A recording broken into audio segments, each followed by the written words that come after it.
Olá, tudo bem? Meu nome é Professor Soares. Nós vamos falar nesse vídeo sobre um assunto que está rolando aí a partir do dia 22 de junho de 2017. Entrará em vigor uma IC a 1117, emitida pelo DSEA, na qual vai retirar o teto como um requisito mínimo meteorológico para as operações IFR, ok? Bom, e eu acho que esse vídeo não é tão genérico assim, é um vídeo destinado principalmente a pilotos, e especialmente pilotos que voam IFR e a controladores de voo. Ficou algumas dúvidas a respeito disso e nesse vídeo a gente pretende esclarecer.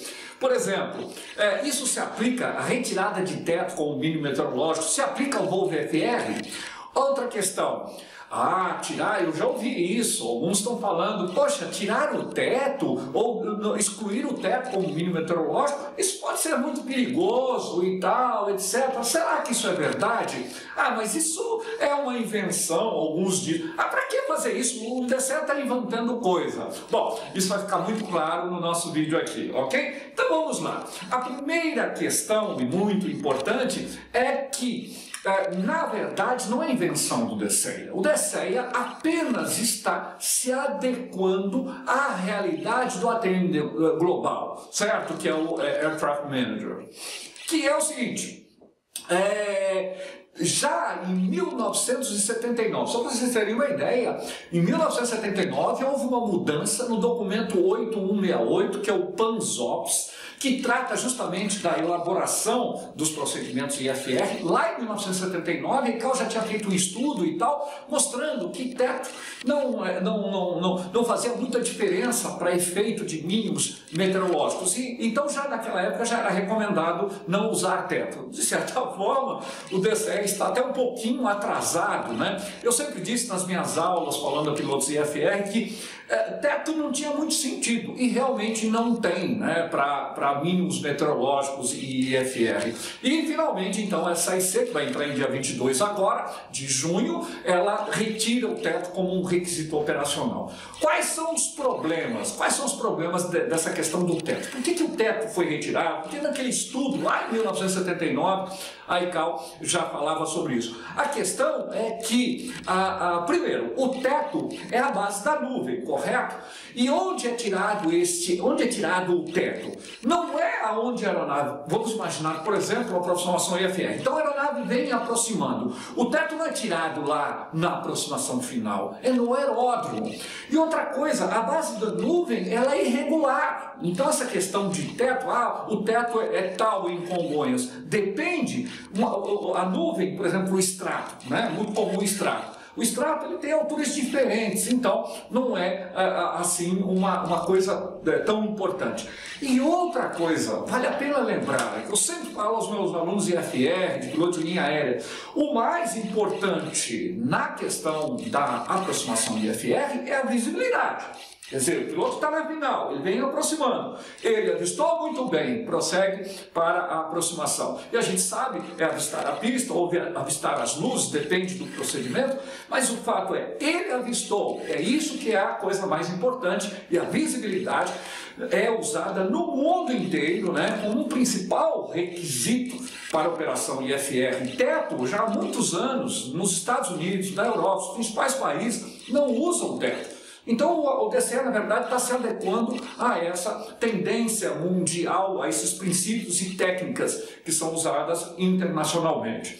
Dizer que é inseguro, na verdade, não faz muito sentido, porque o teto realmente não faz muita diferença na aproximação IFR, tá certo? Bom, então nós estamos falando aí do documento 8168, que trata dos procedimentos IFR. A gente vê lá que, além da visibilidade, então nós teremos o quê? A DA e a DH, para os procedimentos de precisão, né? DA, Decision Altitude, DH, Decision Height, ou altura de decisão. E esse é a altitude ou a altura mínima que a aeronave chega e tem que decidir, pousa ou não pousa. É um ponto para os procedimentos de precisão, não só os de precisão, mas também para aqueles procedimentos de guia vertical, que é o barro inerte, né? Bom, para procedimentos de não precisão, MDB, VOR e tal, aí nós temos a MDA, que é uma altitude que se mantém, ou uma altura que se mantém, no qual o piloto vai manter essa altitude até avistar as luzes, ou a pista, ou a cabeceira, e aí chega num ponto crítico que deve arremeter. Então esses mínimos permanecem, tá certo? Esses mínimos permanecem. Então o que nós vamos ter? Simplesmente visibilidade, talvez seja o requisito mais importante, e o MDA, DA, né? DA ou DH ou MDH, dependendo do procedimento de precisão, via vertical ou de não precisão, tá certo? Bom, é isso que nós temos.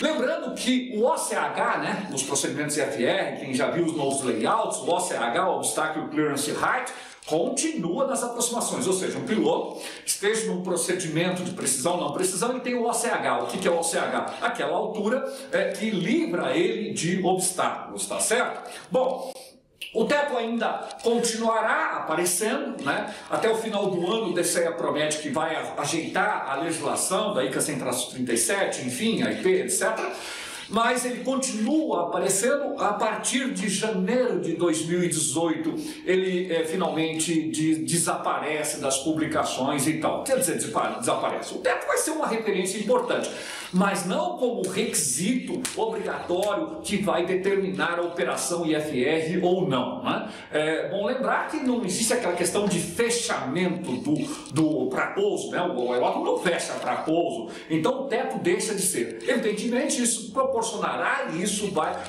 proporcionar que os aeródromos mantenham-se mais na condição IFR e de forma absolutamente segura. Veja, não é inseguro como alguns estão dizendo aí. Eu quero fazer uma ressalva para a questão da decolagem IFR. Os pilotos IFR sabem muito bem disso, né? Que nós temos mínimos operacionais IFR de decolagem abaixo dos mínimos regulares. Para esses casos específicos, não vale a ICs 11 e 17, ok? Nesses casos, então, vai ter teto lá, se tiver teto como requisito. Normalmente não tem, ok? Mas lá no IP, eventualmente, se entrar o teto, então tá valendo lá o teto.